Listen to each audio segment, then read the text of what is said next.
Hello, and thank you so much for listening to this special edition episode of the Wheel Talk podcast. My name is Abby Mickey. It's normally with Grace Albin and Lauren Rowney, but today is a special episode. 1 year ago, this week, Alison Jackson wrote history as the first Canadian to ever win Paris-Roubaix. She won the third edition of Paris-Roubaix Femmes after being in the breakaway all day long, and in the end took an incredible sprint against her breakaway mates to win the biggest race of her career so far. I had an awesome chat with her after the race to break down everything that went into the win, the months of preparation before the win, and how she, in a way, manifested her own destiny by making a TikTok video about Paris-Roubaix Femme years before she won the race. It was a really emotional conversation. At one point, we were both in tears talking about her podium experience while holding the rock and looking up to see her teammate Sarah Poitevin ride through the velodrome while the Canadian national anthem played for both of them. The day was one that will go down in history as one of the coolest Paris-Roubaix victories of all time, and especially on the women's side, as the race is so new. A win that really opened up how the race can be won, and I think will change the way that the women approach Paris-Roubaix for years to come. We'll get to see exactly what that means for the women on Saturday when they race Paris-Roubaix Femme avec Zwift for the fourth time. But for now, as we prepare for the race, let's relive that year 1 year ago in this conversation with Alison Jackson about how she made a monument. Thank you so much for listening to the Wheel Talk podcast. A written version of this interview is available on escapecollective.com along with some stunning Gruber images. So please check that out. Share it with your friends and share this podcast. And make sure to tune in to the Women's Paris-Roubaix Femme avec Zwift on Saturday, April 6th. Thank you so much. You know, it's like even when people you watch any video after and they're analyzing like what I did, and then I'm like, oh yeah, that, like, for a lot of times, like when I'm in it I'm just feeling it, and then but then like after the analysis. But also I had some other people, and not even say to me, but like you know, I hear it through friends or whatever, that they're like, oh well, yeah, of course we knew Alison was going to win this race on time. Like, and they reference my video from way back when, how like I had my eye on it and whatever. And it's like, you know, in a way, like I always think that I could win this race, but I also am very confident, and I feel like I could. There's the possibility I could win like any of these spring classics races. It's just like all the things kind of have to come together, and it's like at some point it's going to happen. But then, yeah, with like all the hype that when we waited for forever for Paris-Roubaix to come, and there was always like teams like trying to petition that there would be a women's race, and then when there was, and then basically I just got involved in it, not so much for the history of the race, but just like how fun this like new event and whatever could be, or that it means something for women's cycling, but even not really knowing what that means, because being Canadian, we don't know the history year after year, but just thinking that it was like really fun, and then making these like silly videos, because everybody's talking about Paris-Roubaix, so I'm talking about Paris-Roubaix. People will tell me it's a good race for me, so I look into it like, oh well, maybe, but yeah. So you jumped on the hype train. Yep. So it wasn't like Paris-Roubaix was like a super special event for you in that you picked it specifically as a race that you wanted to target. It was more like you target the spring, and this is the one that worked out. Although this year, because like in Training Peaks, you can put like what will be your A race, and there will be like a countdown towards it. Well, I have all my events in there, but how my coach had put in that Paris-Roubaix was like the one race that only had a countdown for.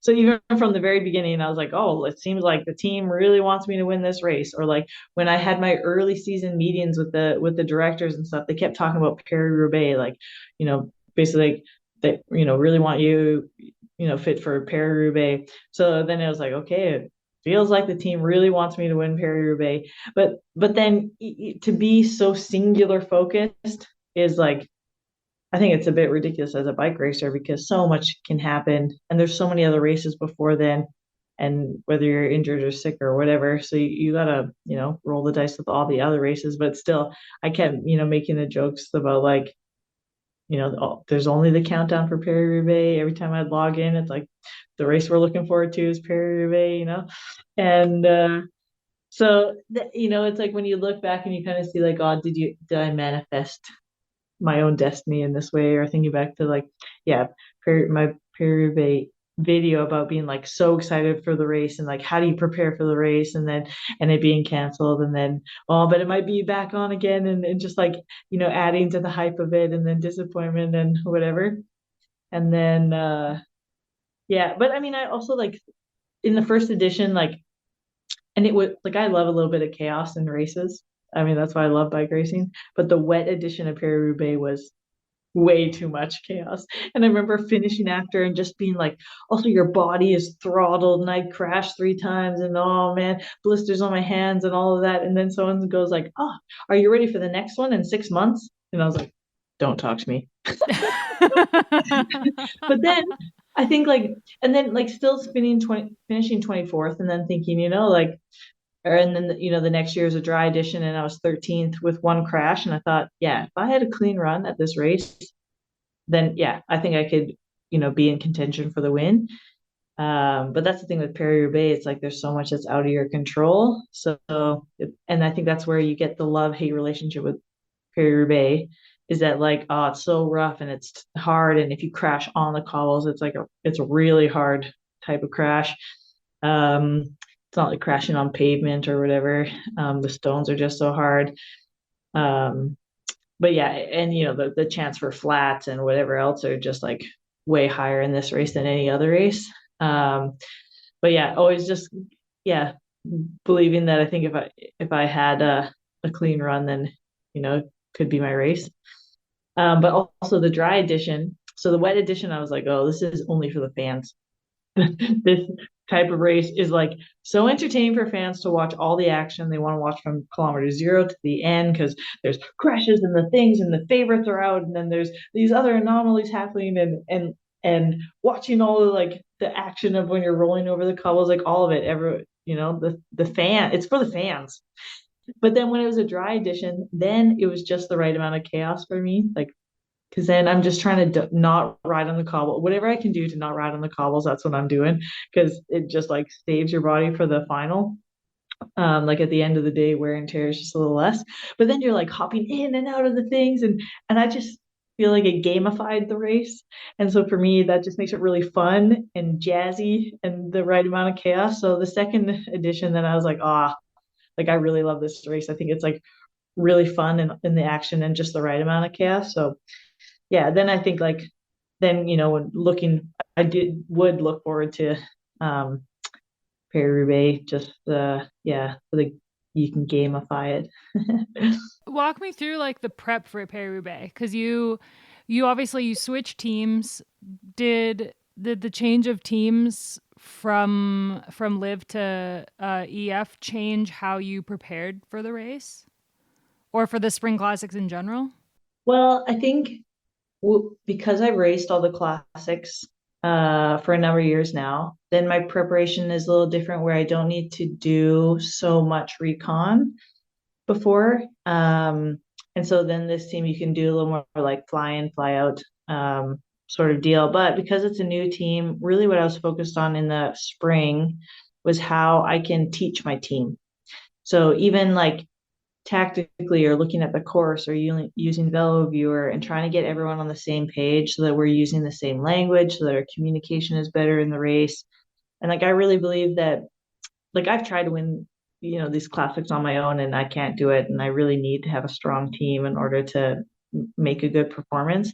And so the better I can get my teammates to do their job, the better as a collective we're going to be in the bike race. So I really feel like this season coming into it, I really like tackled that role of team captain and also like in early season in Spain, we did a couple like what I really wanted to do was do some of these early season races so that we could practice stuff with the team so that when we got to the classics, we could be fully confident to do the job. I didn't want us to have this learning curve because every time you go to a new team, there's a learning curve. You have to allow like there's going to be some mistakes and but I didn't want that. I wanted to make all the mistakes in like early season so that when we got to it, we could actually win. So I was really committed to that in like early season, February, hanging out with the team, working uh, I made PowerPoints for my team on just like sprint train stuff or like echelons or whatever to like talk through just like my experience and being able to like break it down to everyone, just so that we all have like the same reference points. Um, yeah, and then trying to implement that like during the spring, and I just felt like a lot of times like we had some really good like successful moments, where I would get to be the like in Strata, I wasn't the leader. I get to be the team captain and show what it's like, or lead by example of what it's like to be a teammate. And we did such a great job like going into the whatever the 11K sector, sector 5, as like first team, leading everyone in there and showing that like, oh, when we make a specific plan, then we can make it in these key hard moments, um, to be where we need to be, and then hoping that translates, that when I'm the leader, that my teammates know how to do the right things. Um, so really all of that is in mind, where I'm just trying to like work with the team or like invest in my teammates and my team, so that when we come to the races that really matter to me, that they're, yeah, spot on. And then yeah, for Paris specifically, we stayed in yeah, a little town just like on the French-Belgian border that was quite close to Roubaix and Lille. We did a lot of like coffee rides to Lille. Um, and then yeah, we were gonna have one big recon day. But and I was asked like, we were gonna recon the whole thing, and I was like, that's way too much like tough on the body. You have to do it in like sections, because otherwise you just like, it's so much of an added stress on your body. So then I said no, we'll ride like the early bit, maybe the first like new lap, the new kilometer part, ride into the first few section of cobbles and then call it.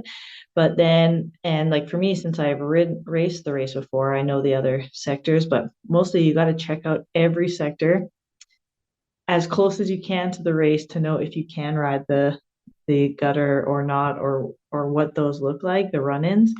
And that's the whole time I basically have this spreadsheet where I have, every sector, notes about it, fellow viewer photos, notes from the years previous of like, could you ride the gutter or not, or what did it look like, or where did it feel like, or how do you like break the race up into segments, because we have these numbered sectors because it's really hard. You can't remember everything about every piece of the race. So I have this whole spreadsheet, and like for me it has so much meaning. But I remember presenting it to my team, and like after a couple of sectors, I'm looking around at everyone's eyes that are kind of glazed over because they don't have the same reference points, or the same like maybe passion or love for like what I'm trying to say, or trying to teach them like this is what we have to look out for. So then I was like, okay, I sort of had to abandon showing them all my details and just be like, okay, these are some types of things that you got to look for when you're on the recon.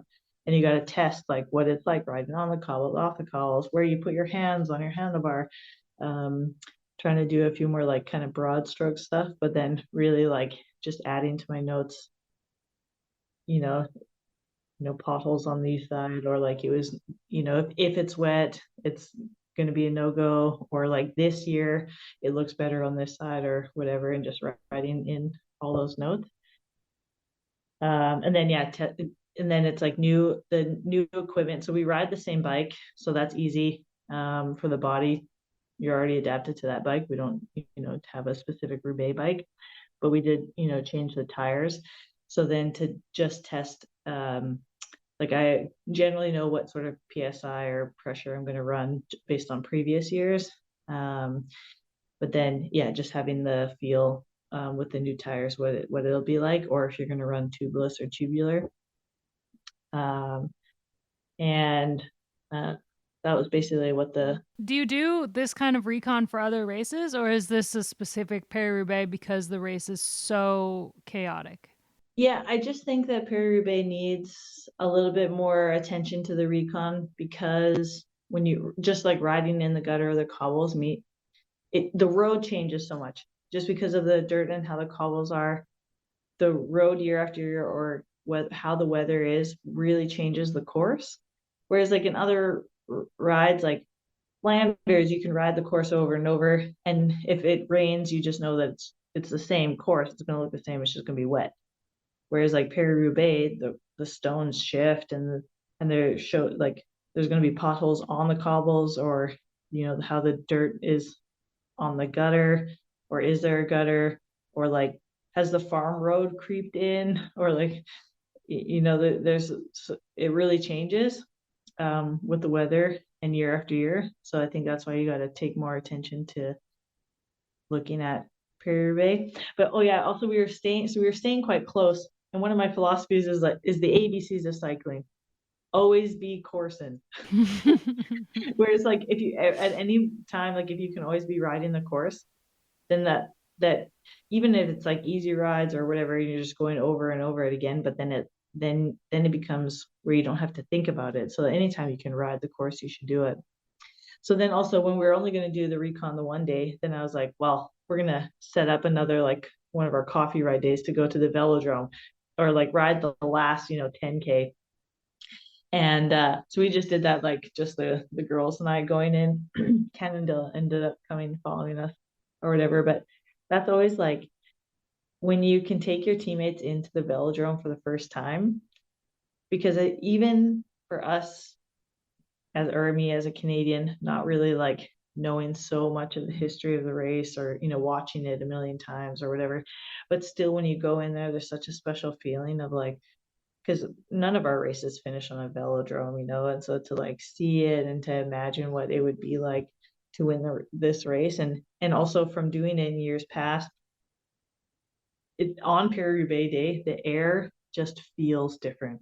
There's just like electricity in the air, and whether I think it's just like the anticipation, the fans love it, and so there's so many.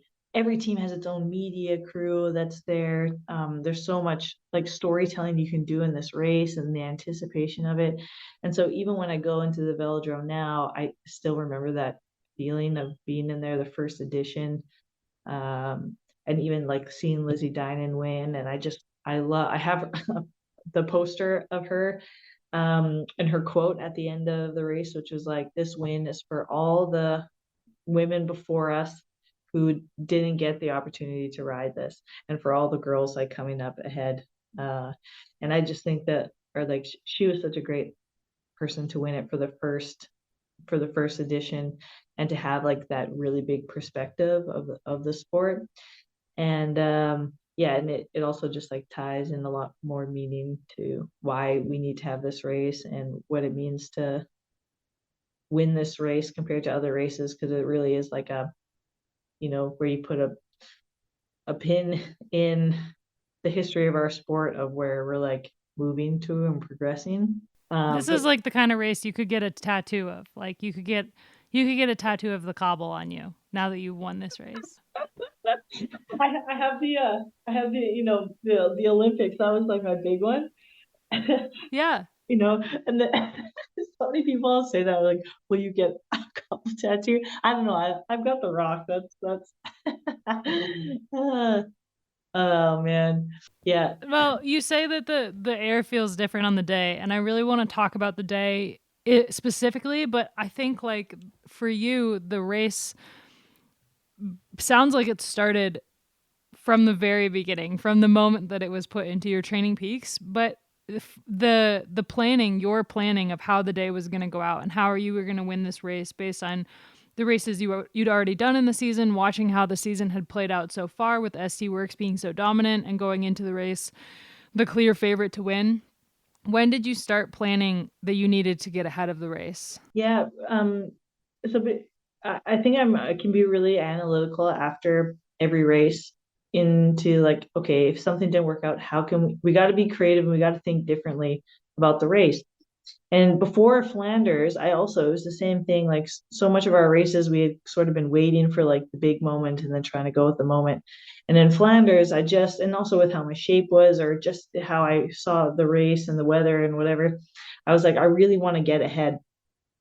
And I think if we can get ahead before the Koppenberg, that's what I want to try to do. And I tried in some of the segments in between, And it was like the counter attack to my attack that got away.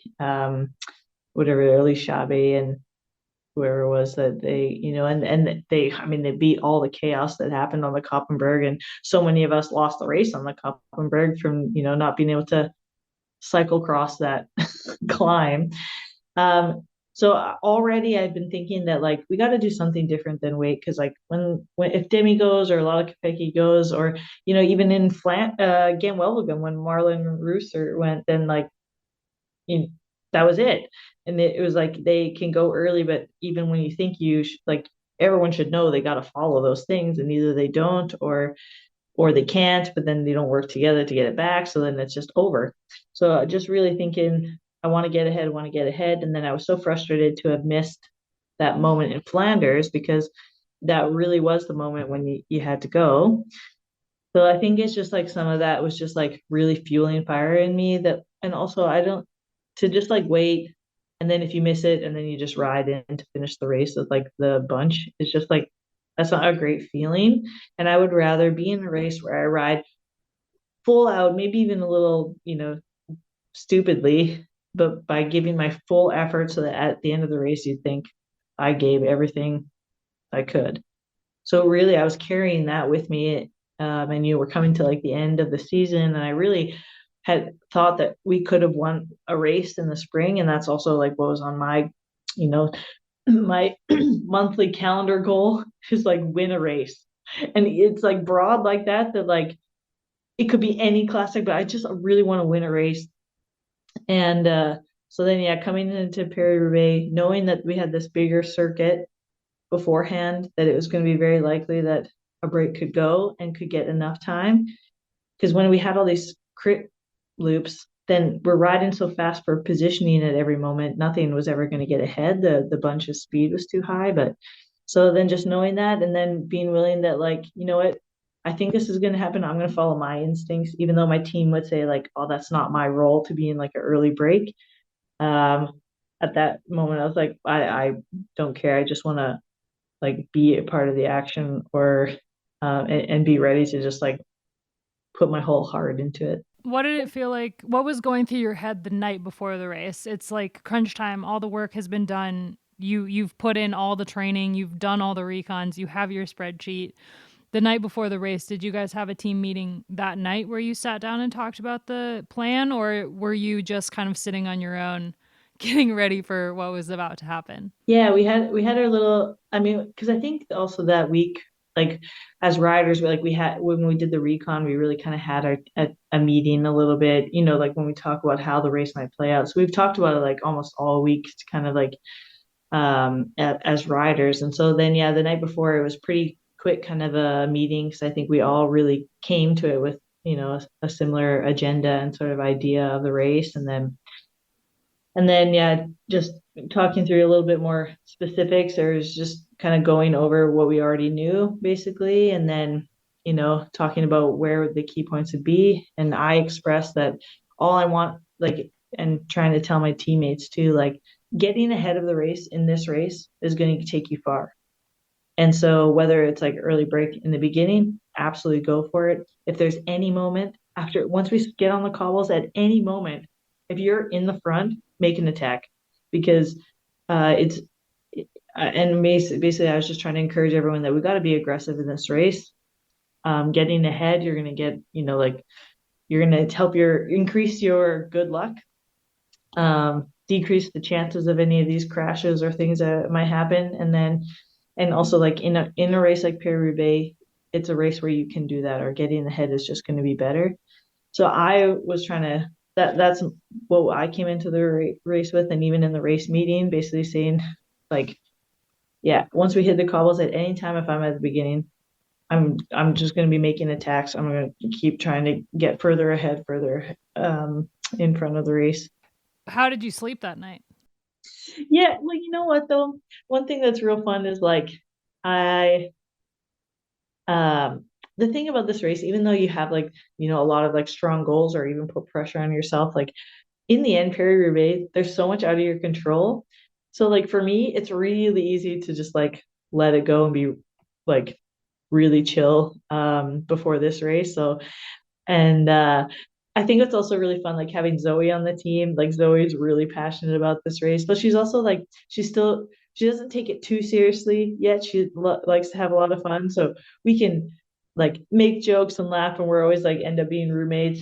So I think that's also just like keeps it light, and you can um, yeah, laugh and chat about other stuff that's not in the race. So you give your mind a little bit of a break. I also had like some friends coming in to like specifically watch the race. So that's also just like exciting and motivating. I remember sending oh no, I guess it was the morning of the race and sending a text to my family and specifically my sister with she has three kids that like my nephews love farming and they also like know me as like Auntie Alison who rides the bike. And I was just thinking about them and really hoping that like they would tune into this bike race because even with the helicopter view and stuff, like when we had done the recon and you go through all these fields, and that's something that like my dad would love to like watch this type of race, whether it's like partly for the bike racing, but also to see the farms on the course. And my nephews, if they could ever spot tractors like while watching a bike race, they just think it's the coolest. And I just had this little bit of like moment in me where I just like I don't usually tell them when my races are. Like my mom usually has a calendar, but just thinking like, oh, I really hope that they get to watch this one. Just there'll be a lot of action and I think also just like me missing or thinking of my family a little bit. So I remember sending that message in the morning and then like after finishing the race, also just thinking like, oh God, I hope that they actually watch this race, or I'm glad I sent that to just like remind them that this race is on and I hope they watched the whole thing or like, you know, what was it like for them back home? Like, did they realize like were they a part of this journey with me? Like, or, that little bit of unknowing. I mean, watching you like win a rock after picking the rocks out of the field, they're Yes. like, wait, this is what she gets from winning a bike race? She wins a rock? We have tons of rocks in our field. Yep. Exactly. That's what my dad, he'll say, like, oh, I see you like rocks there. You like picking up some rocks. Well, we got some back in the farm here if you want to pick them. So you slept fine. Everything you felt like spirits were high leading into the race. Did you and Zoe keep that laughter and the jokes going in the morning, or did it feel was it different? Did it feel different? Like, you wake up sometimes on the morning of a race that you do well in, and you're like, okay, I actually felt it in the morning. I could feel like a shift. Did you feel anything like that? I think all week actually before it I was just living my best life, honestly. Like Lauren Stevens, our resident baker, she was making us sourdough bread every morning, like banana bread. She just was making all the great things, and that just like hypes my life up. And so like I think I was just really enjoying my teammates. And so even the morning of, and like our media team that's all around us from EF and Rafa and Cannondale, they're also really great people, like great, positive and fun to be around. So I think like the atmosphere is just almost everyone is just like really excited about the race. And to get to be a part of the race, and it's a big deal, and just like to, be a part of it. And so like I really felt that. And then when we get on the bus, Zoe and I we go to the back of the bus and immediately it's speaker on and we start the dance party and it's like loud and when you're dancing on the bus and it's like shaking you around it's just like that's how what it was like riding to the start, just like really enjoying just you know being where we are. um and then when we get to the race, and Zoe talks a lot about like her family and her mom and her dad will be there and how this race is her dad's absolute favorite. And I can see that there's just a lot of like it's like positive pressure maybe on her, but she's such a champion already. People also expect a lot out of her. Um, and I really feel like the more fun that she can have, the better, more relaxed she's going to be. And also, like as a kid, she's only 18. If we can just help her have like a lot of fun now, I think she'll just have like a long career. So I also just that was my perspective more so then that there's so much more pressure on her than on me at this race, or everyone, wants a piece of her, and just to also help her feel a little bit more like a regular kid or, human, which Mm. also then it like, I mean, it's my MO to have fun or have like good moments like that. So just like trying to influence that her. But I think we're both in the same way where if we can have fun, then like we're gonna ride well, and yeah, not take things too seriously.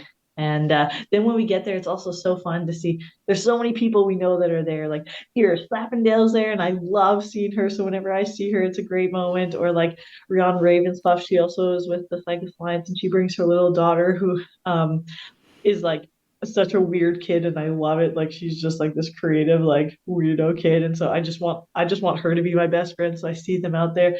I like go try to find like a little cycling cap that I can go out and give it to this kid, just so trying to get this kid to think that I'm really cool, or that I'm like could almost be cooler than Mariana Voss, because this kid really loves Mariana Voss. So I'm just like trying to Man, like, that's a goal. That's a yeah, life goal, yeah. Allison. That's So we that's a start. harder achievement than Yeah, Paris so we Roubaix. started with the cycling cap, and it was like, raising the cool level, but she's still Marianne Voss was going to be her favorite. And I thought, well, the only way to really get the step up on Voss was going to be to win the race. So yeah, and then yeah, and also seeing like uh even like Zoe's family is there, and like other riders coming through, or Lizzie Banks, like hasn't been racing in a while, but she's there, like journalist. But just to see her and bring her, into the team, feeling again, the team environment.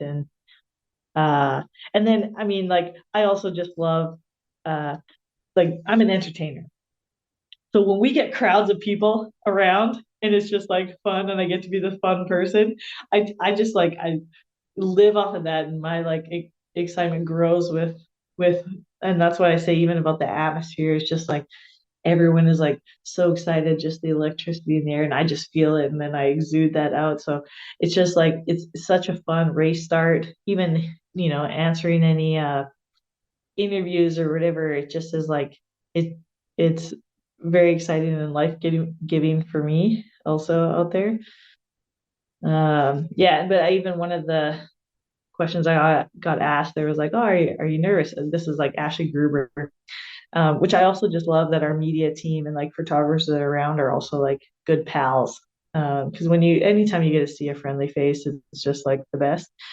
And she's like, "Oh, like, are you nervous?" And I was like, "Anything can happen in this race. There's so much out of my control. It's actually I'm always the most like easygoing before Paris-Roubaix, because all you can do is like what like you can't even make the perfect plan, because there's always going to be something else you have to adapt to. So I just already give that up and just try to make like the best decisions, or the make the most out of every moment, and then just keep fighting is basically all you have to do for Roubaix. So feeling pretty chill in the morning. Were there any last words from the DS before you guys lined up for the start? No, I think also before starting, actually it was Lauren Stevens that was like either I'll be the biggest like motivator for the team, or Lauren. So when we had our team meeting the night before, she pulls up a clip of Top Gun, at the newer one. And basically it talks about like it's like in the end where he's like, don't think, just do. And it was also like it's when they're like flying, and then there's like the Russians beside them, and they're basically just being like, act like you belong here. And that was like basically what Lauren was trying to tell like the girls, was like, you have to act like if you're in the front or whatever, you just gotta act like you belong there. And then, in the end, it's all about fighting. Don't think, just do. And so then that was basically the mantra in the morning. Lauren would come by and say, "Don't think," and then I would answer, "Just do."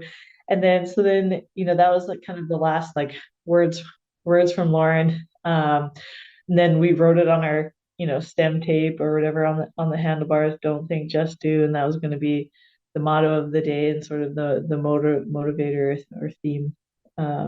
Yeah.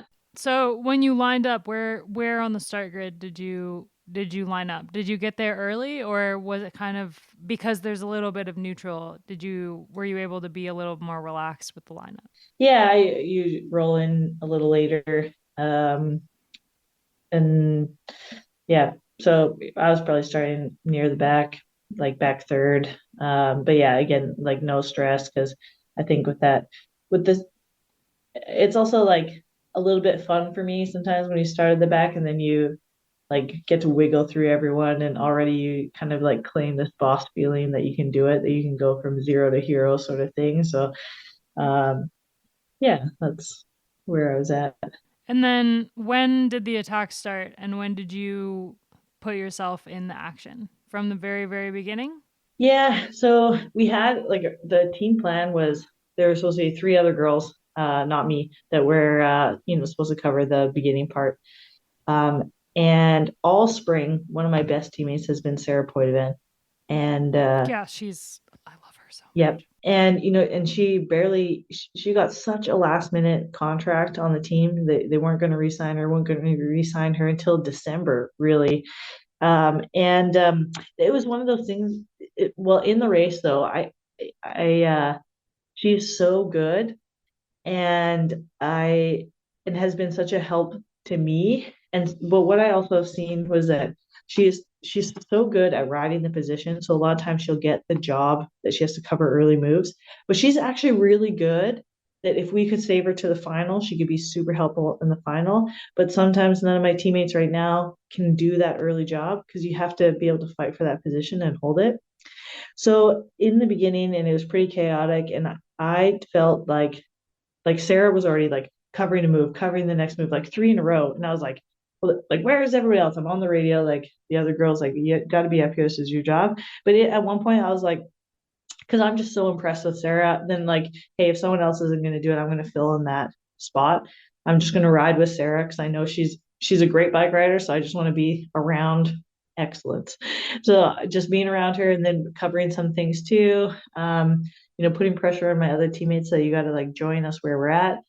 Um, and also the whole time I had this idea that I wanted to ride in the front anyway, because if I could get in a breakaway early, that would be fine by me. And just to also see how the race was playing out, like um, if something was gonna happen early, I wanted to be around that anyway. So then jumping into some of the moves early was fine by me. So I had to bridge to a couple of things or cover in a couple of things, count and basically help Sarah out with that job. And then yeah, it was like when we were just exiting, we did a couple of the small local apps, and then we were just exiting kind of the city. And it was a pretty tricky, sort of narrow little chicane sort of thing. And I just see like this that the bunch has split basically. So I jump and bridge across to that group, and then yeah, we start rolling, and you look back and everyone else is sat up, and now we have 20 people and we're gone. So how was it in the breakaway? Was everybody working together pretty well? Was anyone sitting on? Was there ever a point like where somebody wasn't pulling their weight, or was it pretty much good vibes, everybody like teammates for the moment? Yeah, I think straight away actually everyone rolled through really well. And and that and I think part of it was that there was no like there was one SD Works and one Trek, but there were so many more of us that were just committed to just like keep rolling through, and especially basically to establish the break. So that's what we were doing for about like I think until kind of the turnaround, and then like SD Works was sitting on, and then the Trek started sitting on or doing some sort of like kind of weird tactics, and so then that makes other people second guess themselves, like what should they be doing. But there was a few of us, and we would chat sometimes. Like Suzanne Anderson from Uno X, we were teammates at one time, and so even to like roll with her, and then just be like, hey, like we're getting more and more time, like, what do you think? But But since there is so many in the group, like when you do take a turn, it really is not like you get so much recovery still through. So yeah, everyone most for the most part is turning. Then there comes like four sitting on, five sitting on. Then there'd be a couple girl like the girl from Liv coming to me who I was teammates with her one time, and she was just like, Allison, all these girls are just sitting on for free. And I was like, and it's like, well, like, what do you want to do? Like, I don't actually care about them. There's still 15 of us or 12 of us that are rolling through. That's like pretty good odds. And like, for me, that's still fine. So like, you have to, instead of getting stressed out or worried about other people, what are you going to do? And I think that because there were so many of us that every turn we just pulled through, it encourages other people to do that. If I started sitting on or looking around, other people would start sitting on and looking around. But for sure, before we got to the next set of cobbles, then there might have been like half the group that just kind of was sitting on, um, and but the rest of us just like still committed to pulling. And there's enough of us that were doing that, and also like I just had enough confidence in me that it doesn't matter about them if they're pulling through or not. I like this time gap. This time gap is really good for our group, and if we can keep that for far enough, even if like the options were like, could this breakaway stay away possibly? Would it just get smaller, but the top end of the other group come to us? That's also potential, but that's still good odds for me. Because basically, if I want to come to the final with a small group, whether that is from this entirely or gets like a little bit of reshuffled. Um, and also, I just wanted to, once you're in that break and we had 5 minutes, is like, well, this is the tactic I'm employing, and I'm going to give all into it. I'm not going to sort of second guess playing the breakaway card to wait for like a final like top end finish. It was like, no, this is the game we're playing at now, and to commit to actually riding a breakaway. Um, yeah, and then when we had got to some of the cobbled sectors, it was basically like Trek was always waiting. But right when we would get to a cobbled sector, all those girls that were just sitting on would really try to surge to be, first into this cobbled sector. But a lot of times, like Lisa Klein from Trek would be the first person, but then she would just slow it down. And immediately I recognized what she was doing, and I just started yelling at everyone, like, don't let her be in front. Like she's slowing it down. So I like took over straight away, first call sector, ride it fully hard. We had like the human powered health girl and other girls that basically I just told like, don't ever let her on the front. And they're like, okay, okay. So then you like get some allies that way, but also you got to be like smart to recognize what the tactic is of the other teams so that you can, make the right decision making. Even talking to, I think it's Alice Towers, the British champ on Canyon, and being like, why aren't you riding through? Like, you know, you got one here, like this is a good thing. And she was like, oh, I'm told not to ride. I'm told not to ride, which I'm pretty sure like, even my DS in my ears, like, Alison, you're doing too much work. Anytime he'd see like on the TV cameras that I'm on the front. And you know what? I know how I feel. I know that in the end this race is going to be hard anyway. So uh yeah, sometimes you got to give. You got to give a little in order to get a little back. Um yeah, and then but just trying to also like suss out what other people's tactics were. Also taking note of like who is sitting on, how do they look? Are they stronger than me? If I still pull, can I still, manage to like hang on? Um So that's basically what the beginning part of when we started on the cobbles was just kind of managing my effort and trying to recognize or what other people's tactics were. Who did you pick out in that group as your biggest competition once you guys had a massive gap? And obviously you never know if you're going to go to the line with those girls, but if you are, did you start planning for the scenario where they were your competition for the win? Yeah, I think I still had in my mind like the solo win is the best way to win. It's the more sure way to do it. And I knew just like waiting to the next set of like really rough cobbles, kind of those 5 and 4 star cobbles to just try to go full gas and then basically see who can still be left at the end of it. And there's a lot of girls in there that I don't totally know what their skill set is. Um, and so then it's a little bit hard to predict maybe. But for the girls that I did know, like I thought Suzanne Anderson, like she's a great sprinter. She's really good tactically. So just keying up of her a little bit for like how she's riding in the race. And then obviously like Femke Marcus from SD Works, who is in the best position. All her leaders are behind. She's just sitting on the whole time. Like hasn't pulled through one time. So okay, she'll be the freshest out of all of us. So either like how do you burn her up or like surprise attack or also just watch after I take a big turn, just watch what she's going to do next because that would be the time, to make an attack. And there was a couple of times where she did that, but then knowing that that might be her tactic, then I would get straight on the wheel, and then it would like kill her attack. She would just pull up. But just like knowing that, we can't let someone who's so fresh get away. When did that break start to fall apart? Well, it was interesting. Like the further we got, then there'd be like a few people less and a few people less, and it would be like over the cobbles. When we would go really hard, there would just be fewer people, and the group was just getting a little smaller, a little smaller. Then I started making some really hard attacks, and I can't even remember now which sector it was. That when we got through at the end, then it was just like such a small group, and I guess there had been a crash behind in our peloton.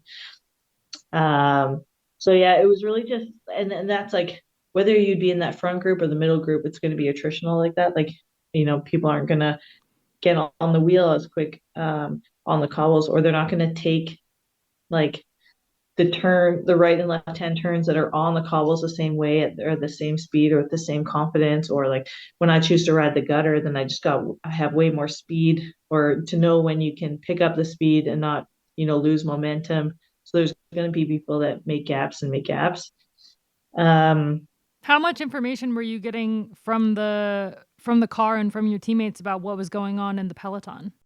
Yeah, so my teammates were too far behind to be able to hear anything from them. The only just like in the very beginning, like when I got in the break, everyone saying, and mostly it would be Sarah Poitevin, who can see what's going on, just like saying this is good or like good job. And then after, I got a lot of Alison, don't do too much work, that, or like you're doing too much or whatever, or moments where it'd be like, okay, if you're gonna use your energy wisely, like make an attack on this cobbles, or um, you know, uh, make it hard when it's going to be hard for everyone, not just like pulling people along. And then a little bit of the time gap. So I would get, I got the message that there was a crash behind, or the message that like Lotta Kopecky attacked but dropped her teammates. Now she's solo in between. So you're probably fine. Like little bits like that.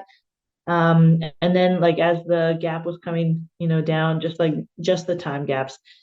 And I like that the RDS was just giving the time gaps so that I could do the decision making in in the group. But I also got one good note from like Tim, our director.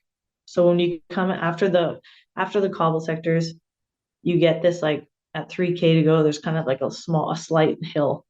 And basically he was like, if you can make it over this with still a gap, you can make it to the final. And so just to know to go like all in on this little bit of hill, which actually Marta from WNT just took a hard pace on that climb, and then I took it over top just to, you know, that was probably like our fastest paced moment in the kind of the final, and that's like we kept our gap, and then we could keep it to the finish. But Did you ever start panicking, hearing, or not panicking, but getting nervous about the group coming from behind when the gap was starting to really close in those final kilometers? so the thing is, I also didn't know how big that group was. And like when we got a little closer to the final, I also started playing a little bit of a game. Like I would attack or go real hard on the cobbles and kind of sit in after so that I could attack and go really hard on the cobbles, but like sit in after a little. Um, and so also sort of like playing the game a little bit, which would slow down the group rather if we were all just like pulling through equally. But Hmm. then, yeah, I didn't know that how big the group was behind. But when we got to that 5K to go, and it was like 10 seconds. But when I look back, then I could see the group, and I could see a huge group. And if it was like a couple, then I'd be like, no problem, we still got this. But when it was a huge group, it was just like that was when I got the feeling like we've been out here for 140K already to just give it up like that. Because when you have a big group like that, kind of like anytime you bring it into a sprint, even if though I really back myself as a good sprinter, in a sprint, it's about timing. It's about like, do you get boxed in?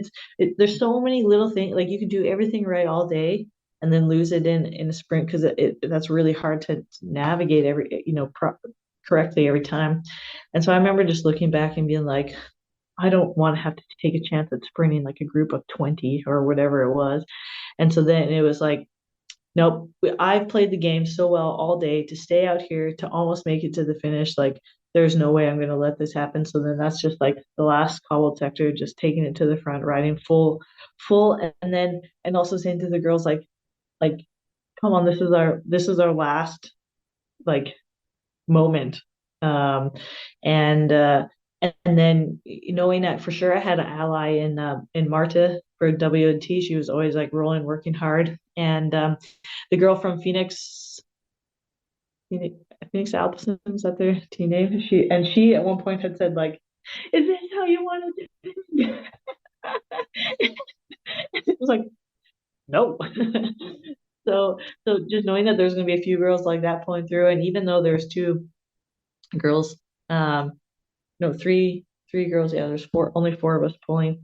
So three girls that were just sitting on at that point is like, I don't care because in the end, for all of us, even getting a top 10 in Roubaix. So like the worst you're going to get is a seventh place. That's a great result in a world tour. So like, let's roll that, put everything you have in it. Cause however it's going to end, you're going to be like, that was awesome. And you'll have like this great result for forever. And then for me, I was like I still back myself pretty well. So I was like, I think the worst possible I could get would be fifth, but then there's a good chance that I could win or get on the podium, which would be so dope. So then, yeah, uh, then at that point too, it's like after the one time I looked back and saw the teams coming, I didn't look back again. I was just committed to riding full um, until we got to the velodrome. How did you position yourself going into the velodrome? Yeah, so that's where it like was really nice for me that like taking the last turns and then Marta basically when it came to 1K to go, she just got on the front and she like I don't even know if she tried to flick an elbow through or anything. I think she just took it on that it was like this that yeah, she was just gonna lead it on that. That's just how it was gonna be. And that was fine by me. So I'm sitting second wheel and just like knowing that that's like the best place, like clear space, knowing so that you can like have a bit of time to navigate some things. And when we come into the velodrome, like she's not letting up. She's really just like going full. And so speed is high. That's also good. It'll keep it strung out. Um, but then it was really surprising coming into I guess it's like, corner two. We crossed the finish line and we're coming to the next bend. And and also the thing is too is like Marta, she wanted to ride not on the track, she wanted to ride on the Côte d'Azur, which also to me Hmm. is just weird. Like we're coming in with real speed. It feels sketchy to ride there. So I just like ride on the track. But then even though I know it's a road race, but like to have someone come up on the left side of you just feels like it's like frustrating that like you can't do that. They can do it, but like you can't do it. That's so shitty. Or like to try to like sneak up that way. But then like, as soon as I'm thinking that, she just like crashes herself out. So then it's like, Instant okay, karma. yeah. And then so when that bit of chaos happens, we kind of then it's like, oh, now it's happening because we kind of lose that momentum a little bit. And it was just like, I just got to make sure I have clear space that no one, tries to like box me in. So I was started to sort of accelerate to do my sprint, even though it was like 300 meters to go. But then that's when that other girl came around and she came around with quite a bit of speed. And it was just like, that was basically when I dug the deepest that I could was to get straight on that wheel. Because even in that moment, I thought like, fuck, did I lose it? Uh, and then just, knowing to like, okay, I'm on the wheel and to stay a little bit higher on the track because then and this is, even though I haven't done much track racing, to just know that by staying a little higher, you're going to come out with a little more speed. and then hopefully that's enough to take it to the line. And then yeah, as soon as I started passing her, and then I just felt like I had way more speed than she did. And then, it's not even like all I'm thinking about is giving absolutely everything that I've got. I'm not looking around to see like how, do I need to give it all, or can I just give it a little bit enough to win? It was just like all in, um to really think that like I could win this race. And even as I'm getting closer and still giving full effort right to the exactly to when I cross the line, because I don't ever want to be where you think you have it and then you just get like that bike throw from someone else at the line. Would be the worst feeling. And even though I see no one and I'm coming to the line, I'm not going to believe that I have it until I've actually crossed the line. And so then as soon as I cross the line, then my reaction is like I have actually won this race. And it's not so much like a surprise that like, oh wow, I didn't realize I could do it.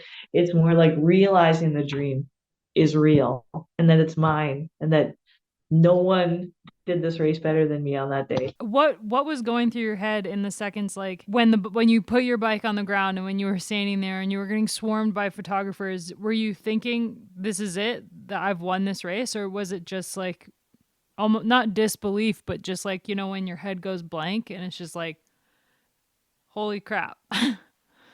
Yeah, so I think also, so now it's like I've done this, like this is mine. And then, the first thing I think is like I just want to celebrate with my teammates, or like who's here that can join me in this celebration. But what is so cool is that like the first person I see is Bastien Gasson, who's like our, he's been following women's racing for a couple of years now as a photographer. We become good friends like just because at the races and shared interests and whatever. And the beautiful thing is like in that media group, like then there's someone that I know and who knows me and has known like a little bit of my story. So he's the first person I see because yeah, they're in the media pit right there. So then, to be able to have someone that knows you and then to share that moment with him. So just go straight to him to get that hug. And then like honestly, it's just all like I have no words for like what we just accomplished, and also as a team and as a program, and me personally, but really for like Linda and for EF and for our women's side, and even for me being on a program that could win a race like this. And then and then just but like it's so exciting. So all I had no words, I only had dance moves. But also it's just like how else do I celebrate, or like when I feel so excited or whatever, it's absolutely in like moving my body, doing a dance. So then that just happens. Because also like, yeah, so that just happens in the meantime of like while you're waiting for like anyone else, to like come and share the moment with. Which then is like my Sonia Meg, who has become a great friend, and then our media team, Catherine Ezra, and everyone else. That it's just like those are the people you want to share it with, the people that have been a part of the program, who are part of cycling because they believe something like this can happen, and they know that it's like it takes a lot to get here. What was the whirlwind of getting to the podium like? Yeah, because also it's like, yeah, what happens next? Holy moly. But that was like 2 hours of time, like from finishing the race and then till getting to the showers. And it was just like media and there's cameras and everyone around, but like I'm not shy in front of the cameras. So I'm just also thinking like, if my nephews are watching, this is gonna be the best thing ever. And then like them taking me to the like just like hugging people and like getting so excited. And also like people that I don't even know that are all around are so excited that I won. Mm. So you just have to love sport and the fans of the sport. And then we get to like the hot seat, and they're like, oh sorry, we have to wait. For the TV to be ready or whatever. And I was like, I'll sit here all day. This is my favorite seat ever. Like to be in it's like even for me, I see the heroes of our sport, that finish a race and they do the interviews, and you just like that's what. But now it's like it gets to be me, and so I'm really just like trying to. I know how many times will this happen in my life? Who knows? I don't win a ton of bike races, so to know that also like when I do though, I'm gonna take advantage. I'm gonna feel I'm gonna I'm only gonna be here once.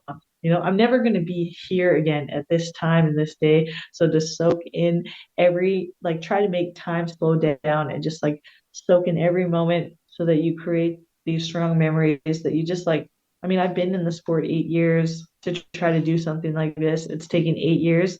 So it's going to take 8 years. And then this moment is going to be, even if it was like 2 hours or, this bike race in this day, is it going to be such a small fraction of time of my whole career? But I'm going to try to make it as long as possible to, make it even remind myself of like all the work that we put in to get here, and to make it where you never forget. You try to remember these details. You try to remember when you're sitting there and then you see like your teammates like talking to the swan. You're just wanting to come find you and give you a hug because they're sharing in the success of your moment too, and it means as much to them as it does to me. You said after the race in one of your post race interviews about that the dreams that stay dreams. How many of those dreams that are still dreams do you have floating around in your head? Yeah, I mean, there's still so many classics that I want to win. I mean, I really want to win Flanders. I want to win Gent-Wevelgem. Um, I want to be world champion or win Olympic gold medal. I want to be national champion again, or for the rest of my life, I want to be national champion. There's like, so, um, yeah, I think, though, what is a little different maybe about Paris-Roubaix is that you can, when you ride the velodrome, in training or recon, it feels different than if you were to ride the road into Gent-Wevelgem. Because it really is just like a regular street. And so you don't maybe get the same feelings of like, this is what it would look like to win. Because like everything changes about that street. Whereas like Paris-Roubaix, nothing much changes. Like the velodrome is how it is. There's just going to be, the people in the stands. But so that's really when I felt like when I do the recon in Paris-Roubaix, and then I can really dream of like what it would feel like, what would it taste like to win this race. I think, yeah, you get some more of the same visuals in the recon than when you for Paris-Roubaix than when you do other races. But yeah, to also like,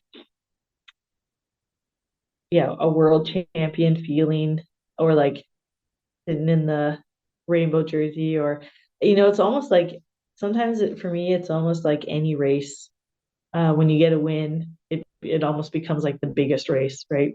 If you get to win it, and it's so hard to really be that first person to cross the line.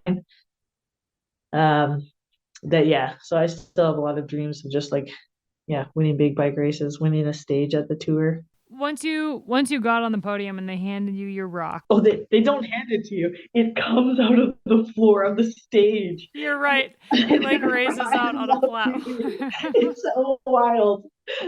The rock star fire, like the whole thing. I'm just like, I didn't like. I'm pretty sure I've watched this podium ceremony before, but like, this is like a rock show, a rock star show. It's so cool. Oh, another one of What? my How favorite. heavy is it really? 15 Like, kilos. It's crazy. Yeah. Also, like, my my sister called me straight after and was just like, "Don't you dare lift that thing over your head again! It's so dangerous. It looks so heavy." that's amazing. But one of my favorite moments too is like the national anthem is playing, you know, and I'm trying to look around for people who can like, sing with me. And we have, and really it's like, wow, no one knows this anthem. And then at that moment, I look on the track and Sarah Poitevin had just come in finally, and she was out on the track. And we have that moment where we make eye contact and we're singing the national anthem. And I just think that's one of my favorite moments, or one of the most special moment of being able to share this win with someone who's been so important to me and on the team. And then also even just both of us being Canadians and knowing what this type of win would mean for anyone that's Canadian. Like, so. Oh man, I've got like goosebumps. I'm tearing up. No, I mean, yeah, there's not many Canadians in the world tour. You guys have like most of them on your team. And it's like a little sliver of home that you guys can talk about Tim Hortons and hockey. Yep. That was something that was cool too. I was waiting in like the media thing, and then another Canadian, Simone Bolliard, she rides for Saint Michel, and she comes over, and like we've raced in some races together where we're sort of similar types of riders. So there, and we're both like super competitive, which is really fun. But for her, when she came out to see me, and I could just see in her, she saw me winning this, and I could see that she was seeing herself winning this, which we have never had that before. We just see other people winning these races. But then for her to see me where she knows like, if we're similar types of riders, we both have a lot of grit, and she knows me, knows me on a personal level. And as a Canadian, where we almost feel like, oh, Canadians at best we can do third. I don't know. That's what I think about the Olympics. Like Canadians always get bronze medals for whatever reason. Anyway, and what I love about that though is like this win is it's beyond just me. It really shows like in a tangible way other athletes from Canada or other people who know me that like, wow, you know, it's possible for me too. Or like, even people who aren't in bike racing but would come up to me after and we're just like, oh, like I feel like I could achieve anything. Like just by watching like how you won, that you rode with your heart, you worked hard, and like knowing you as a person to be able to accomplish something like that, it just like, yeah, I feel like I could accomplish anything. And like that's what is like so cool about sport. And that's what when we say like, oh, sports people are inspirational, it's because of like moments like this. I imagine for Sarah, it was a huge moment as well, knowing, as you said, that she almost didn't get re-signed. And I was teammates with Sarah. I know how much potential she has, but also how the struggles that she's had in her career, and to be part of that victory for her, yeah, I can't imagine how she would have felt. Well, and that's like after, like I made sure every one of my teammates held that rock and everyone on the staff to hold that rock. Because even when you think about it, like how many of us will be on a program? So it's rare to be the person who wins, but it's rare to be on the team that wins. And like how often will you actually get to see like this trophy, this like iconic trophy, or actually hold it? And so just to, make sure that everyone knows like what that feels like, or to really feel like a part of it, or like it gives them a cool story to tell, a great memory that they'll have for the rest of their lives. But yeah, that's the thing too, like yeah, being a teammate of someone who accomplishes something so big is like, yeah, a super cool thing, and a feeling and a story to take with you and tell forever. So you have the rock. You're off of the podium. Does it finally start to kind of calm down and sink in? Do you have any moments to yourself, or the photographers, everyone's still around you in the showers? Yeah. So, I mean, the media just keeps going because after you do this big presentation, then after you have the rock and you get a share, like getting all my teammates to hold the rock, but everyone wants to take photos with you, and you're still answering like um, interviews and whatever. And then this little girl that I was trying to impress so much at the start of the race, I see her like hanging out with her mom, behind the barrier. So I go straight up to her to like get her to hold the rock. I mean, to like touch the rock and hold it because that's where I'm gonna like, that's where it comes like full circle, like, and also for little girls to see like female athletes that do something, like rough and gritty and yeah, accomplish something like so big, from knowing them, like seeing them at the start to the finish. But I also, while I'm doing that, I remember there's this photo that comes out of this like old man, white hair, white beard, and he's like taking a selfie with me somehow. And the photo is hilarious because also I do not remember him at all on that day. He like snuck in a photo, but it's pretty funny. Um, yeah, and then carrying that rock uh, to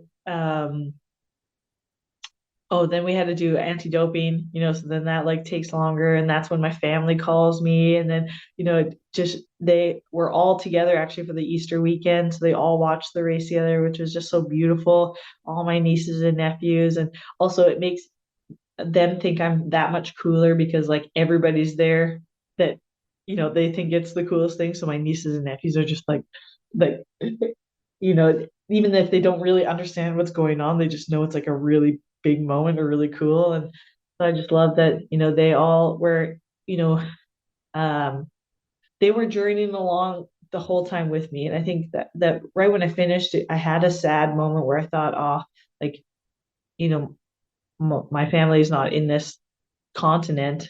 They don't get to like share in these moments with me, or it would be lovely if they were there, like Zoe's parents at the finish line, where you can immediately share with them in the whole experience.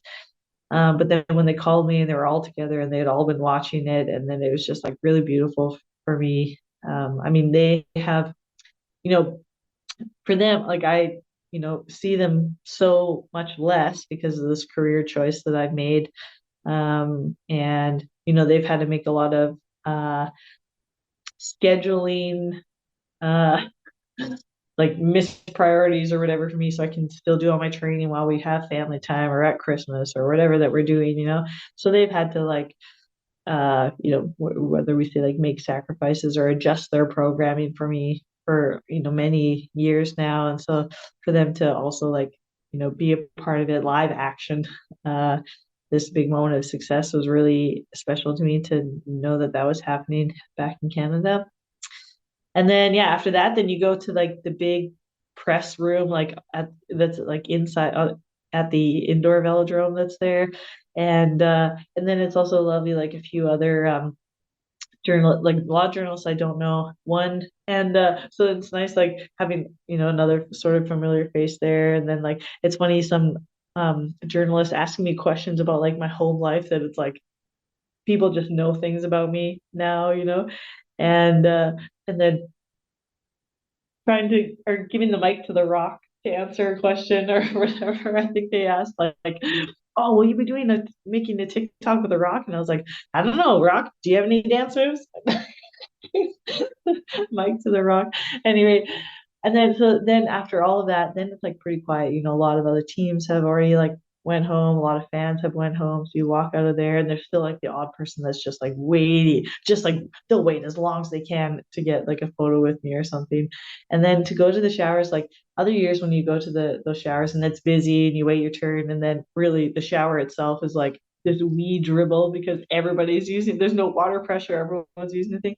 So then to have the best water pressure, but also to be in then it really feels like this like sanctuary of a place because the, it's quiet in there. It's just like my people. So like the two female photographers that we work with, and then my soigneur and Catherine Ezra, my media person, and they're all just like they're all there for me. And Like there's this one photo of Meg, my soigneur, sitting in the stall, just holding my rock, like for me while I'm taking the shower. And she just has the sweetest little like happy, contented smile. And it's just like beautiful that like other people feel all these like same beautiful emotions. I was gonna ask about that picture because it's one of my favorite pictures to come out of the Ah, weekend because of the Swan years. I mean, you and I know because we know how much work that they put in yes. from well after the riders go to sleep until well before the riders wake up, and all through the entire day. And that moment where she's holding the rock for you while you take a shower is just like one of the most beautiful Yeah. things that I saw all day. Yeah, exactly. And also what it has been really cool is like everyone on the team gets messages from like, deep into the woodwork of like people coming up being like, "Congratulations, I saw you on TV." Like say that to like Meg this one year, or like you were this one year on the team of the girl that won.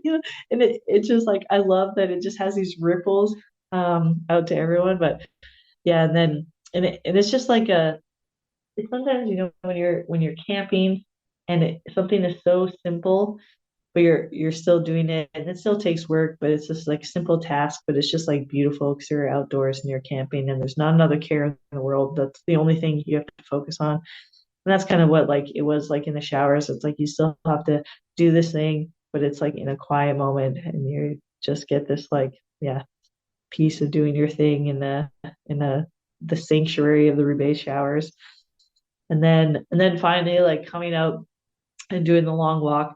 to my team where everybody has been waiting for 2 hours, after their race. Everyone's like cleaned up there, but everyone's just waiting for you to come. Uh, and then, getting to share some more like kind of like quiet moments with the family that, you know, made this dream uh come true. So yeah, that's just beautiful. And then we ride the bus together and we're all just like everyone gets, that's one of my favorite things about like riding the bus after a race is everyone gets to share like their little stories about what happened in the race, and everyone has their own storyline of like what it was like for them personally, and then what they were thinking and feeling about me in the race, and like could I win or what's happening or what happened to them once they got in and then someone told them or and so everyone's got their own beautiful story of how I won, and so just like getting to listen to everybody's own memories and interpretation and yeah, then we get back to the like our Airbnb, and we have fans that actually have been like knew where our bus was from weeks before, and they're there like waiting, like it's just crazy. And then everyone, then we get to take like more photos and whatever. And then one of my teammates goes out and buys champagne, Clara Hoddensinger.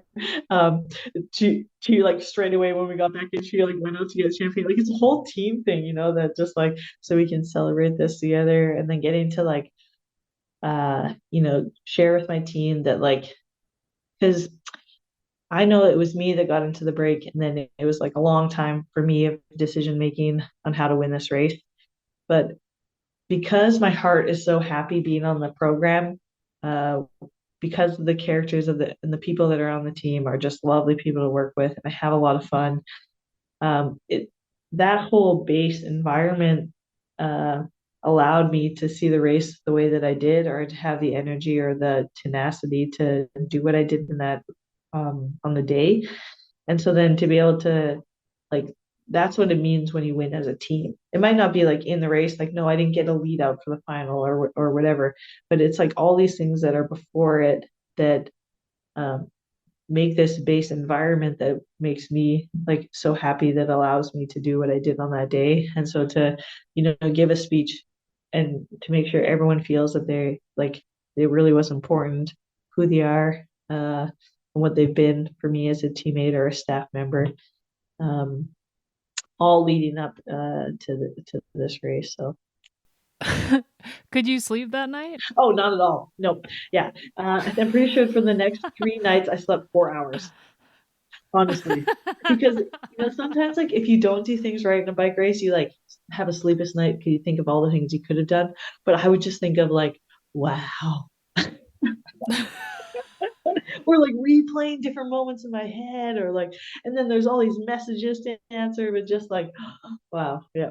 One of my favorite things that you've done since the race ended and a week or more after the race was rewatch it with your friends back in Girona, because obviously you're surrounded by your team, which is a huge part of the victory and a huge part of your life. You spend so much time with your team, but your friends that were watching from home are also a huge part of why Mm, you are who you are in that yeah. moment. And I loved that people don't often like I don't imagine that Lizzie gathered with her friends from home to rewatch her victory of the first Paris-Roubaix. Maybe, but for you, how did that? Why did you do that? Why did you guys gather to rewatch your race?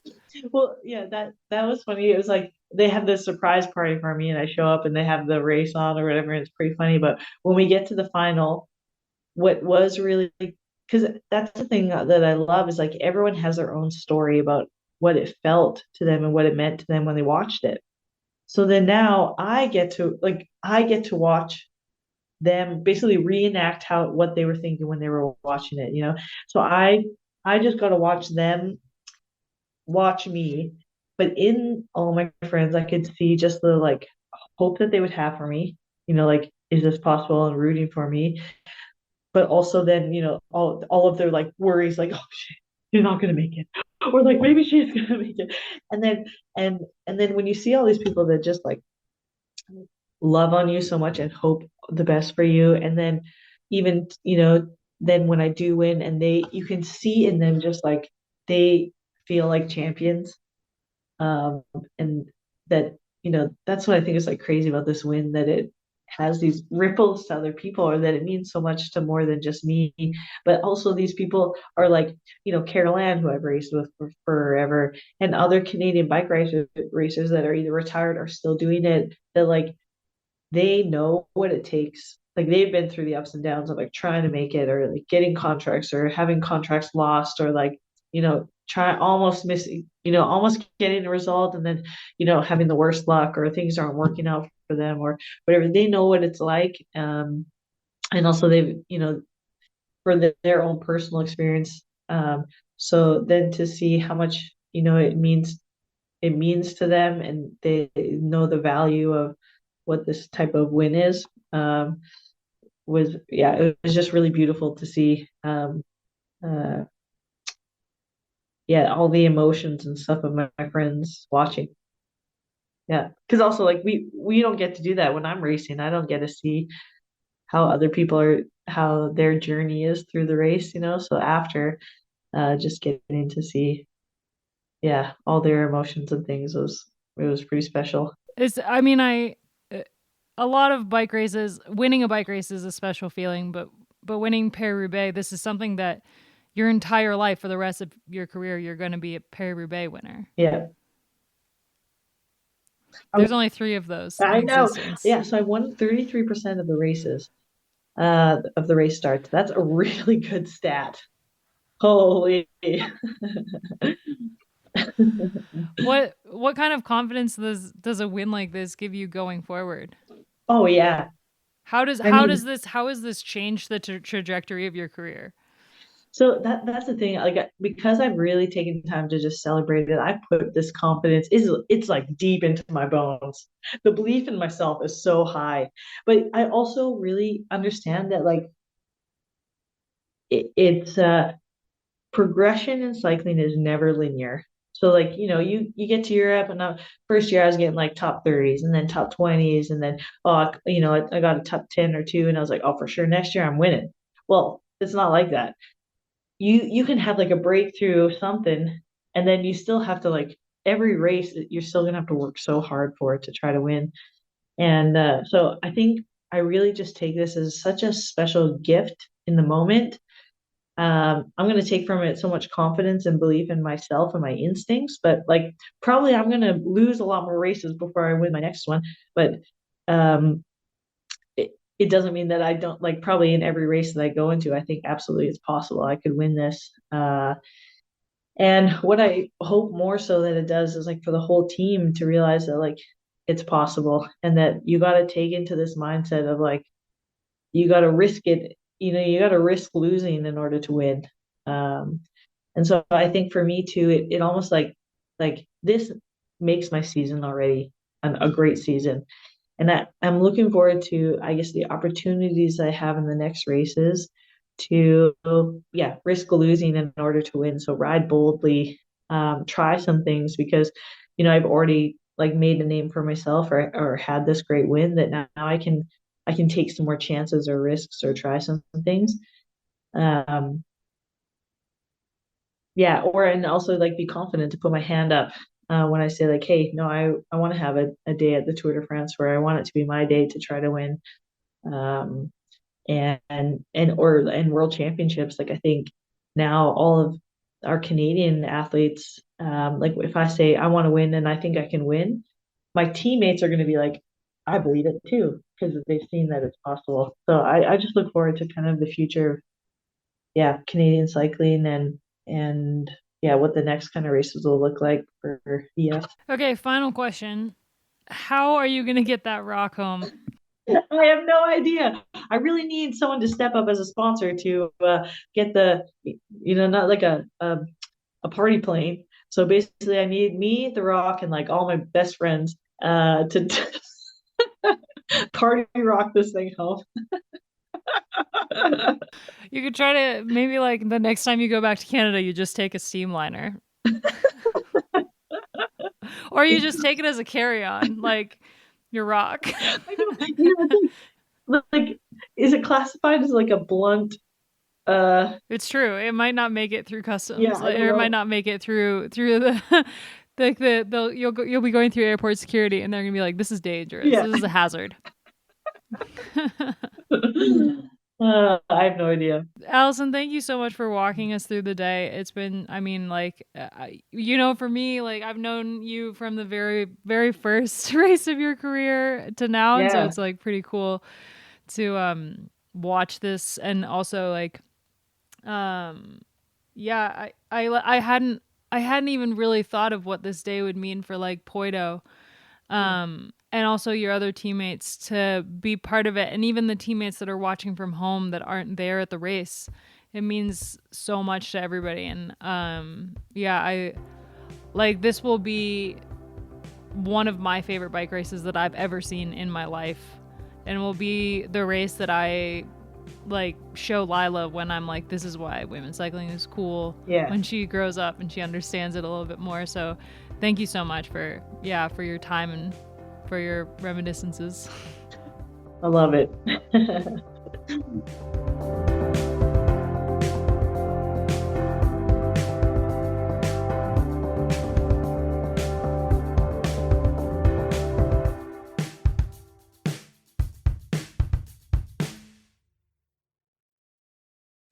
Yeah, well, yeah, me too. I just think like, when will this ever stop? Will I ever not be emotional about it? Probably not.